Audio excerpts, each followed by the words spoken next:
Hello, welcome back to Aetheral Space 11.2, The Cruelest Wind, Avaman. You'll never guess what line this chapter starts with. It's like the most Aetheral Space line. The only way you could have done it more is like Aether Flared or something. Who up there in the Aether? We love Aetheral Space here. Oh my god. You know what happened last time. Let's just jump right into it. No 3-minute wait this time. Okay, he's eager to go, you can tell. Dragon's eyes widened the second the blip appeared on the ship's radar. There! He cried, jabbing his finger onto the console, nearly getting Bruno in the face in the process. That's it! That's the ship! It hadn't been difficult to get the signature for the ship that had taken Skipper. After all, the owner hadn't exactly been subtle. He'd boarded the Eliza, killed everyone in his way, and then left. All they had to do was check which shop had docked without authorization right before the carnage started. Sorry, I thought that said campaign at first. Dragon's about JoJo. Dragon's heart hammered in his chest as they weaved through asteroids and clouds of stardust, slowly but surely making their way towards their quarry. Thank goodness he'd been right about the route Avaman would be taking, too. This wasn't the safest way back to Supremacy Space, but it was the fastest. As he'd hoped, the first contender had prioritized speed over anything else. The first contender, as he was reminded of who exactly they were pursuing, Dragon's heart nearly dropped out of his chest. He'd never been one to buy into the grand supremacy narrative of glorious warriors and their prestige. But even so, the contenders were titans of the culture. I assume they have, like, action figures and shit, like Marvel Comics. Maybe, yeah. They were nearly as synonymous with the concept of strength as the Supreme himself. Could they really pull this off?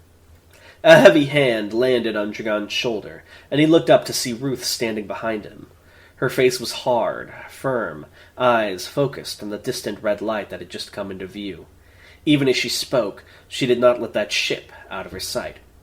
"You said your plan would work," she said seriously, "so I believe you. Don't lose heart." It was weird for her to tell him that, but Dragon nodded the same. Sorry, one sec. Hello? Hello, sorry, I got a phone call and then my internet went down when the phone call was done. Can you hear me? Okay, so, yes, this is where you should cut, I think. You might have to go so back. Much.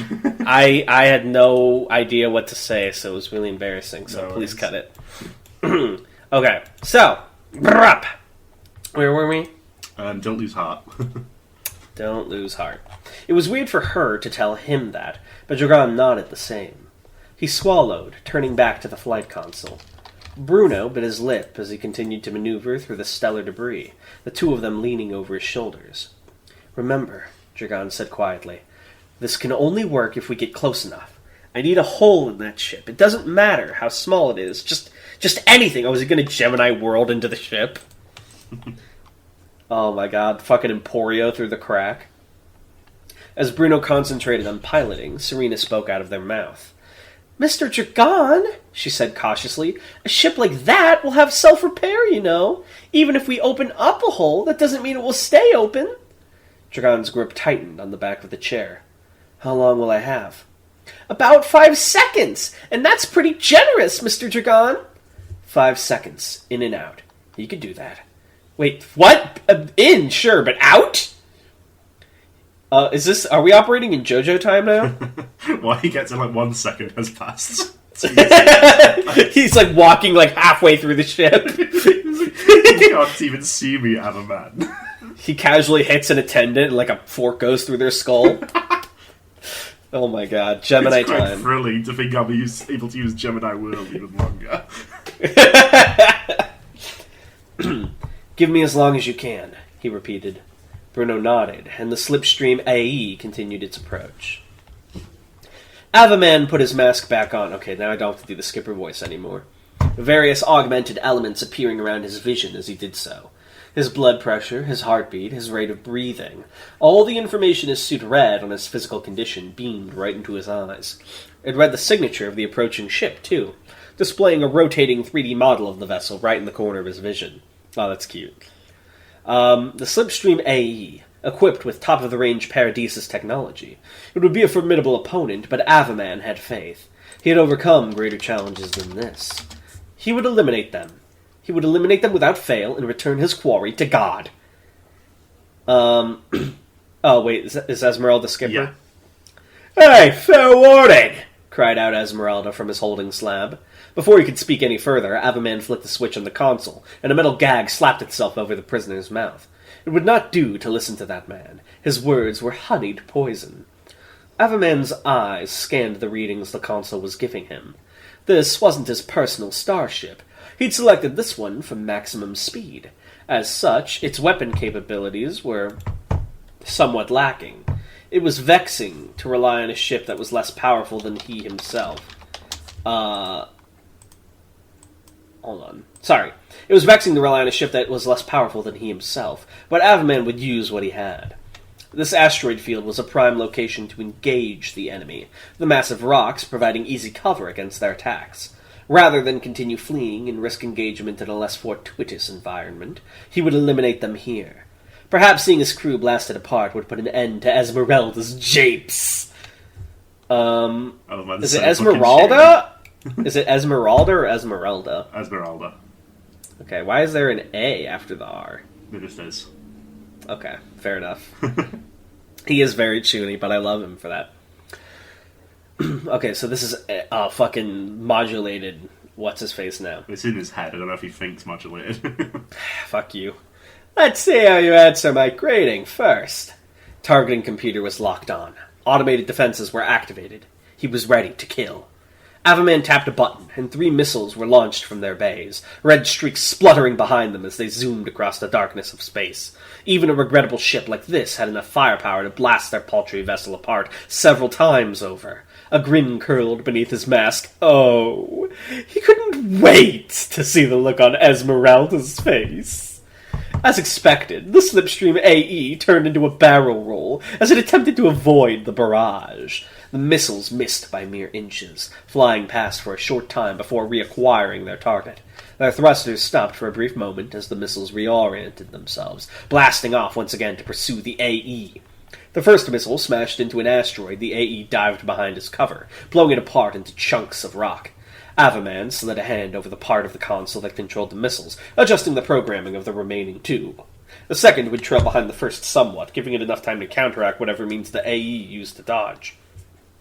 In this case, however, the AE did not exactly dodge. With a daring maneuver that would have seriously damaged a less sturdy ship, the AE turned on a dime, letting loose a hail of punch-point fire at the incoming projectiles. The first missile took the brunt of the counterattack, exploding prematurely, but that only meant that it served as more effective cover for the second. Avaman's grin widened as the missile drew close to the starship's front window, far too close to be deflected. "It's over! Aetheral Space is over! I win!" "Now!" Dragon cried, the barrel of the musket pressed against his back. Even if it was part of his own plan, the sensation was disconcerting. Ruth pulled the trigger, the cape of her revolutionaire set billowing behind her, and red aether surged directly into Dragon's body, boosting his own power. The incoming missile came in closer, pinpoint bullets bouncing off the shell, and Dragon watched. If this was to work, he had to wait until the very last second. Closer, closer, closer! The missile was inches away. The explosion would be enough to open up the front of the ship like a can opener. Dragon took a deep breath, and a miasma of blue aether engulfed their surroundings. Oh! Shit! Oh, fuck no! Tanhoney looking ass. Oh, it's too hard to record the human body. It's just such a skill that would require such complications. What do you mean? You've been recording projectiles before. That's the power. Oh, I misunderstood. He's recording the missile. Hold on. I thought you were doing something way cooler. I thought he was recording their entire ship, and then the missile was gonna hit them, and then the ship would fly into the ship, is what I thought you were doing. My bad. I misunderstood. That's on me. Gemini shotgun! The missile vanished. Avaman sat up in his seat, eyes wide in surprise and frustration. Right before the missile could strike the AE, it had disappeared in a haze of crackling blue aether, like a thunderstorm. Recorded? If that was the case, then there must have been an extraordinarily powerful aether user on the other ship. Or perhaps they had simply aether burned? That would be preferable, as it would mean Avaman wouldn't have to worry about that ability again. Still, To think they'd been able to outmaneuver him! His arms tightened on the armrests. Behind him, beneath the gag, Zachariah Esmeralda laughed a muffled laugh. It took all Avaman had not to decapitate him there and then. There was no time for executions at any rate. The AE swooped out of its hiding place between the asteroids, zooming towards Avaman's ship in pursuit. He flicked a switch, directing the autopilot to keep distance between him and his enemies to the best of its abilities. If the missiles weren't going to work, he needed to concoct a new method of attack. He checked the radar again. There was an old mining station nearby, decrepit and derelict, but perhaps sufficient to use as cover. He adjusted the autopilot again, just slightly, to bring them over to that location over time. In the meantime, his gaze returned to the AE, quickly growing larger in his vision. The pilot module of this ship was able to rotate, and so Avaman had no trouble looking straight on at his enemies even as he retreated. He could see them in their cockpit even, silhouettes made vague by distance and glass. They were using Aether to assist them in the dogfight, eh? Well, two could play at that game. Avaman's own abilities worked by sculpting and manipulating the air around him. He could make blades to slice things around him, form projectiles to fire at his foes, cause air bubbles to expand inside his enemies and explode their bodies, any number of things. To use that in this situation would be difficult. After all, there was no air in space. This ship, however, had the ability to vent out contaminated air. He'd use that to get the air outside, where he could manipulate it for a surprise attack. Around 10% would do it. Avaman flicked a switch, and there was a brief whoosh as the air was vented out. He kept hold of it with his Aether, feeling it as an extension of his own body as it invisibly clung to the outside of the vessel. He'd let the AE come into range, and then pelt it with a hail of whirlwind crossbows. Even if it didn't destroy the ship entirely, it would do enough damage to leave it drifting and hopeless. The AE weaved through stardust as it came closer and closer to Avaman. Closer. Is it Avaman or Avaman? Avaman. Closer to Avaman. Closer and closer, closer and closer. The mouse and the chap. So close, they could almost touch! Their cockpits were inches from each other. Very sensual dogfight. Yeah. Very sexual. I can see Tan's got something on his mind lately. Those dark silhouettes almost discernible. I can't help it. I get a boner. They'd want to dock his vessel to retrieve Esmeralda, but they'd never get the opportunity. The time had come! Whirlwind! It was coming. Dragon squeezed Ruth's shoulder, the signal they'd agreed on. She was kneeling on the floor in an unusual position, her hand planted against the floor of the ship. After they'd stopped the missile, they'd swapped places, and now Dragon was the one holding the musket to her back. Even if she wasn't using the musket personally, it still held the ability she'd imbued it with. She'd manifested her armor on objects before, but they'd always had to be roughly the same size as the set itself. Stretching her armor out to cover anything bigger than that was outside her capacity. It was like trying to stretch your own arm across an entire room. You just couldn't do it. That is, you couldn't do it normally. Ruth felt a jolt as Dragon fired the musket right into her back, and immediately shouted, "Noblesse! Crossbow!" Avaman had miscalculated. He understood that the second he launched his attack, for, at that very same instant, the ship before him changed. Oh, shit! You can't! Okay. Now we're playing with power. A clear white surface, like marble, spread across the entire vessel, utterly encasing it. I don't think that armor is in its size. That's exactly what was just discussed.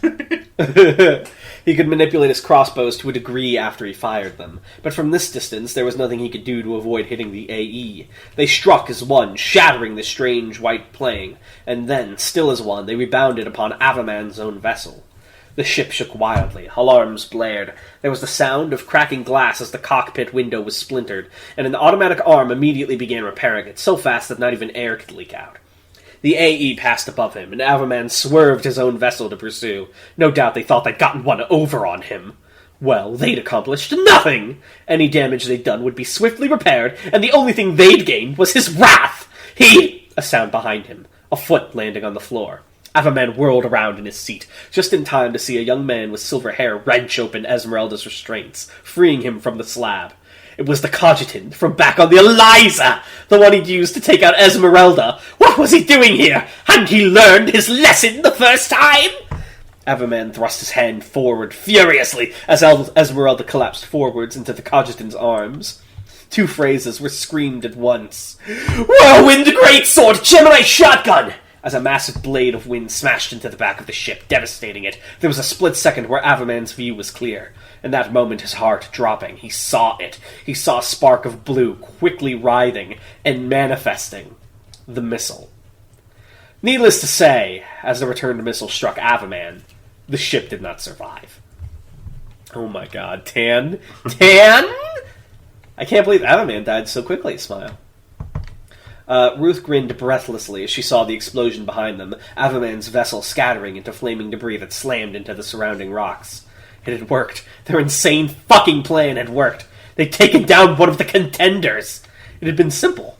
Once they'd opened up a tiny gap on the outside of Avaman's ship, Dragon had been able to use Gemini World to get aboard, and use the missile he'd recorded before to destroy it from the inside.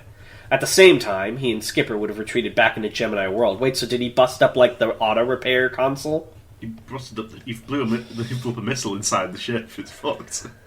Good. They'd be floating out in space as a cloud of aether. All Bruno had to do now was open up the exterior airlock as they were passing and let them flow back inside. She patted Bruno on the shoulder. "Go get them!" His hands were shaking with excitement as they danced across the controls, but his expression was as serious as ever. "It's not over yet. Don't celebrate." Ruth looked down at him, the grin on her face almost painful. "We just blew that guy the fuck up, Bruno! You get that?" Despite everything, the slightest smirk tugged at Bruno's lips. Yeah, I do." With a flick of the switch, they began their approach to the spot the ship had exploded. "Still, we need to get as close as possible to them." I can't do that voice. Ruth nodded, but before she could say anything, the two of them were struck by two sensations at once. The first was an aether ping, coursing with a malice and a murderous intent, flooding through the ship like poison gas. The second was a projectile smashing into the ship. Ruth was sent sprawling down to the floor as the vessel shook, the rumble of the engine dying down into an eerie silence. "Primary engine has sustained critical damage," the auto-brain said smoothly. "Further operation is unsafe. Switching to first backup." The engine roared back to life, perhaps just a tad quieter, as Ruth climbed up Bruno's chair. His face was pale as he looked out the cockpit window. "The hell was that?" Ruth asked, rubbing her injured head. Bruno didn't have to say anything. He just nodded forward. Ruth followed his gaze, and her jaw dropped. There, floating in the void of space, was Avaman the announcer, first contender of the supremacy. He was utterly unharmed, clad in that same mask and cloak without even a scratch. His cape was even writhing behind him, as if blown by a non-existent wind. It was like he was standing on nothing. Wait, how is he not frozen? Oh, he must have like an air shield around himself. That's the only thing I can think of. And he was pointing at them. "Dragon Adrian," mused Avaman. Oh wait, no, he's Darth Vader mode. "Dragon Adrian," mused Avaman, floating freely. "Yes, that was your name, wasn't it? It slipped my mind, Is this Darth but I Vader? read it in the file." I can't do an actual Darth Vader, it's too low. It's Maybe we should try more of a Kylo Ren with words like this. Dragon Adrian. Like that? Yeah. Mused Avaman, floating freely. "Yes, that was your name, wasn't it? It slipped my mind, but I read it in the file." The whirlwind javelin seemed to have done its work well, judging from the brief halt of the slipstream AE. He must have disabled the primary engine as intended. Judging from the schematics of the AE, it would have now automatically switched to the first of two backup engines. Ergo, two more well-placed shots would disable the craft entirely. But then he has no ship to get back home in, and his oxygen will run out. Won't it? Perhaps he has plans. "It was naive of you to believe exposing me to the void of space would kill me." Now I sound like Jigsaw.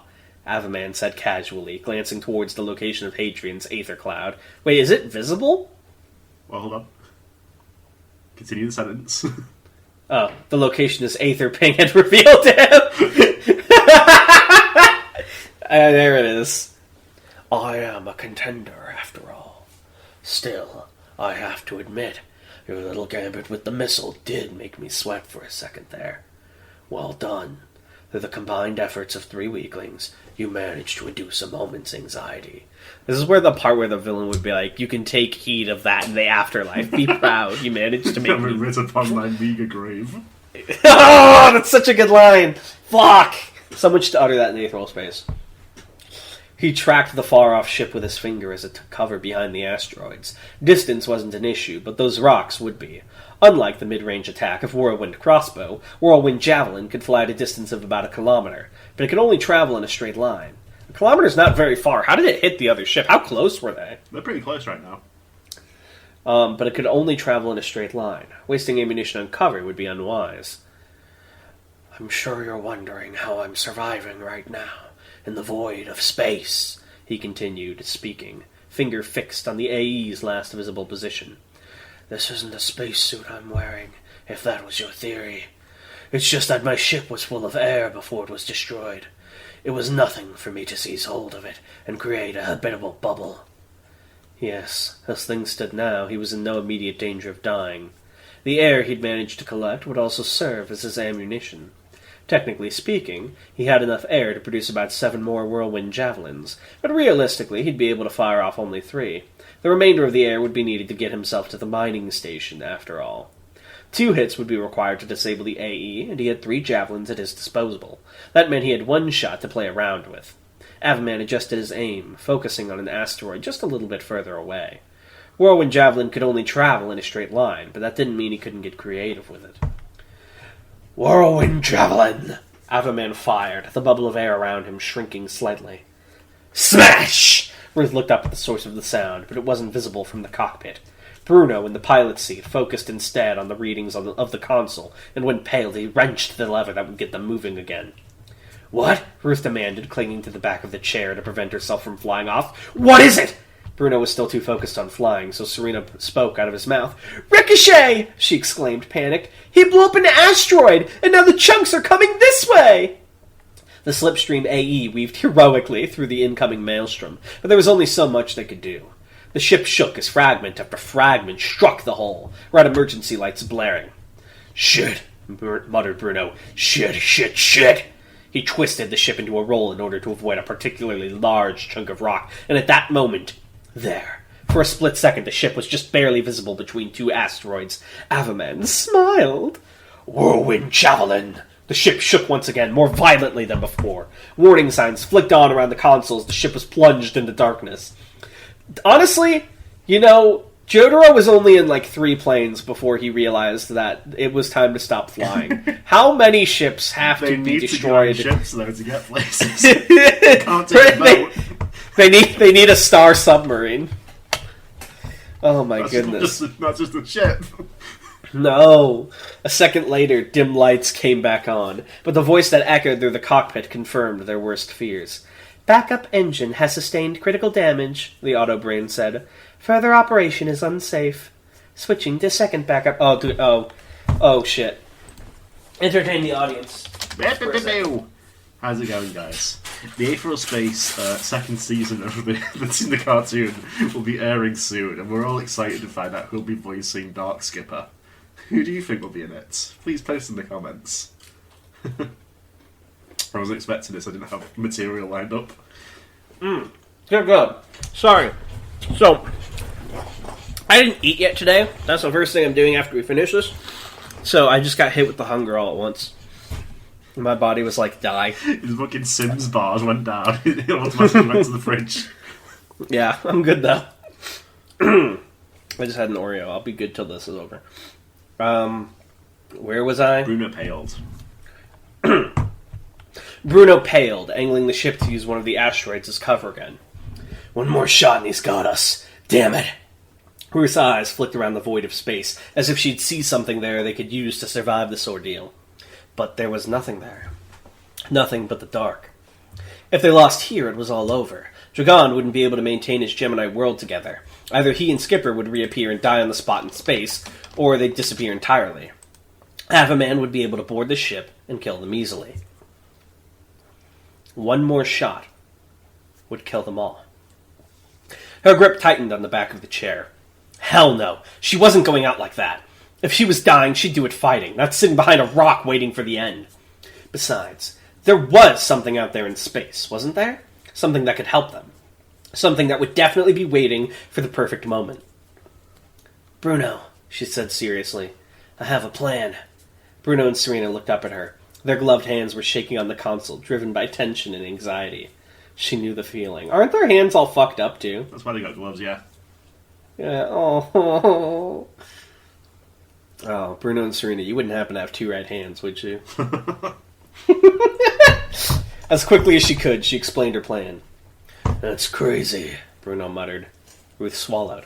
You got anything better? She replied gruffly. Bruno considered it for a moment, and it became clear that he didn't. He threw himself over the controls, manhandling them as the Slipstream AE jerked back into life. They'd only have one shot at this. He'd have to give it everything he had.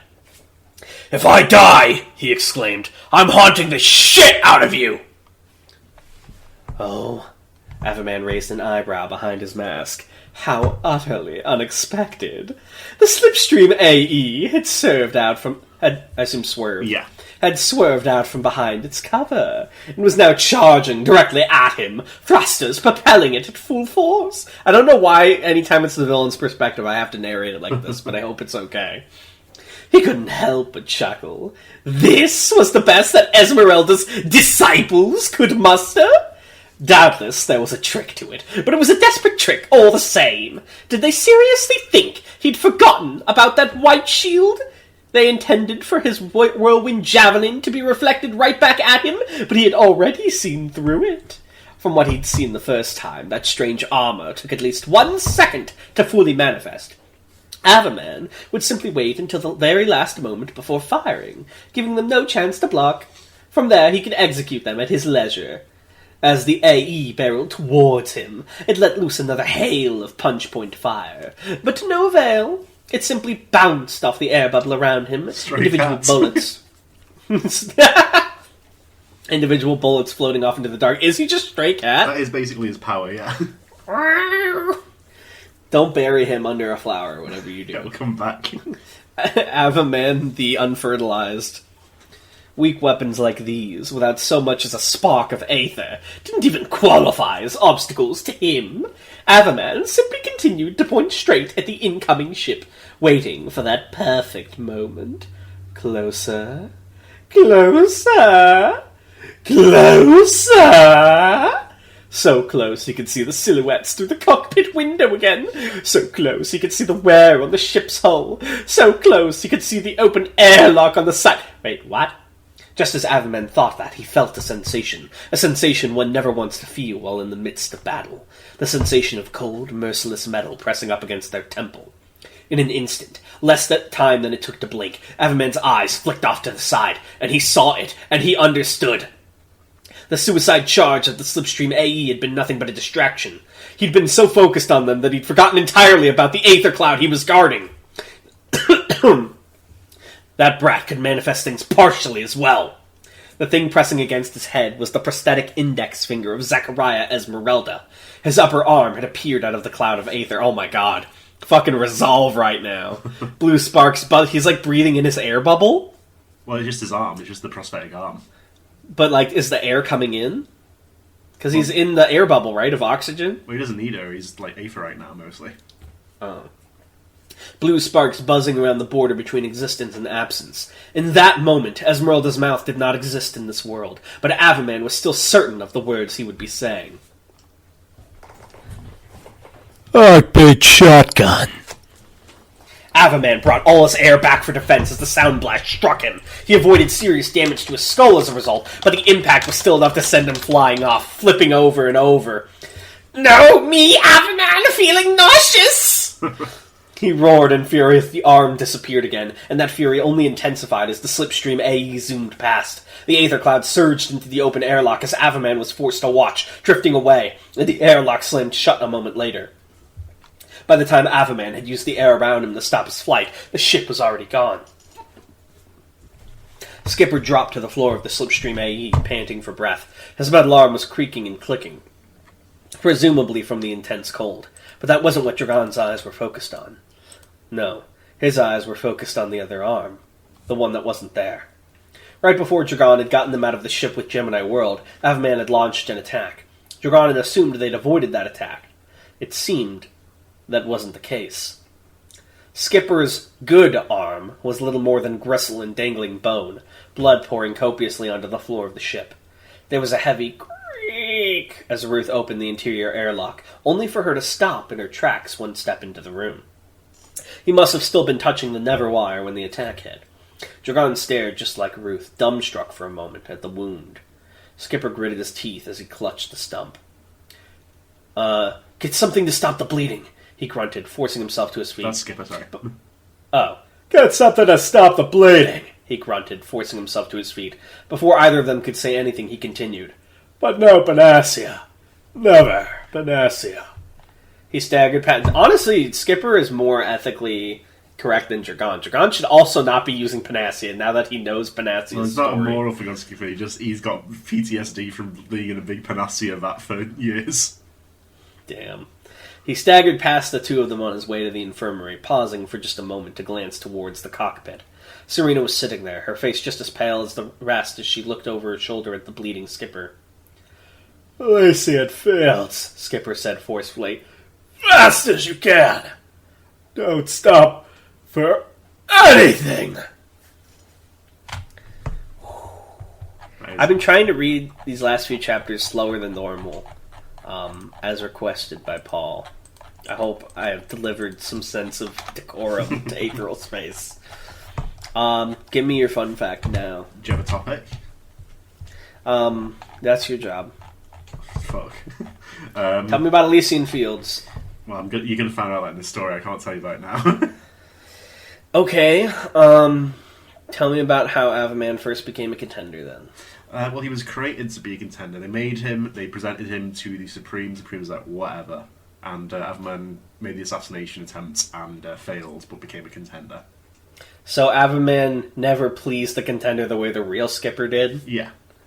Damn. Why is Avaman so in love with the Supreme? That is his purpose. Jesus Christ. That's dark. I hope he realizes his own identity at some point. I don't think that will happen, though. I just get the feeling. Alright. Everybody, thank you guys for watching, and we will see you next time on Aetheral Space 11.3, the smelliest wind. No. A fart. The fifth contender appears. The fifth contender appears. The fifth My contender. OC. Popopo. When is appointment coming up, by the way? I'm curious. Yeah, far in the future. Okay. Alright, we'll see you guys next time. Bye! Bye!